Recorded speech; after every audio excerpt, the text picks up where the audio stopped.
I said at the start of the year that with Brexit done, albeit imperfectly, I was going to focus as much as I could on China, or in particular, the Chinese Communist Party. Here is a story that as yet has not been told. We know that China has a Belt and Road policy led by President Xi, and that the aim is very simple. It is world economic domination. We also knew that British universities were receiving quite large sums of Chinese money. But this story has been completely untold up until this moment in time, and it is that the Chinese are now buying up British schools. I hadn't heard this until a few days ago. It started back in 2014, and it's now gathering pace.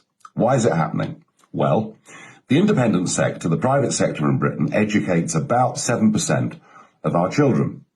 But school fee inflation has been so rapid over the last few years that many of them have got real financial difficulties. The boarding schools have made up for this by getting lots and lots of Chinese students to come and pay top whack fees in this country.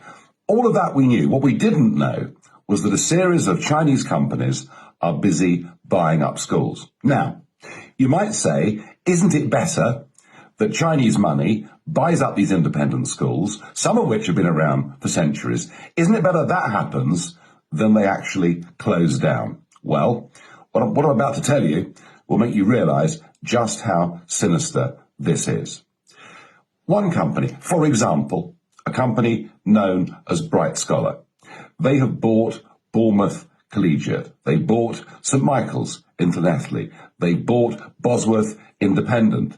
They bought the Cats Colleges, a series of language colleges around the country. But when you look, who owns Bright Scholar? Well, it's run by the richest woman in Asia, whose father is a senior figure in the Chinese Communist Party. And you can go on and on and on and see every one of these companies that is buying up British schools has a direct link to the Chinese Communist Party. And what are they actually teaching? Well, for example, the Confucius Institute now has its materials in 29 of our university campuses and 148 of our schools. And they're encouraging youngsters to go on apps such as Go Chinese, where, with basic Mandarin, they can see President Xi giving them a potted history of China and all the great things that it's done and continues to do. It is an utterly sanitized view of China in the past and China today. No mention, of course, of what's happening to the Uyghurs.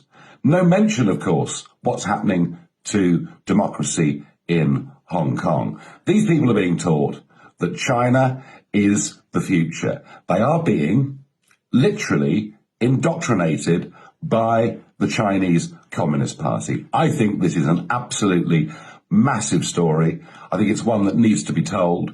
I'm delighted that the Mail on Sunday have really gone for this in such a big way. You can read it now online. They've done very extensive research on this. And I think that Gavin Williamson, the Education Secretary, needs to answer a question today. Are we going to allow young children, young adults in our country to be indoctrinated by the Chinese Communist Party, or are we going to put a stop to this? This isn't just about an economic takeover of the West. It's about a cultural takeover too. I think it's one of the most sinister things I've seen coming from China. I'm pleased this story is now out.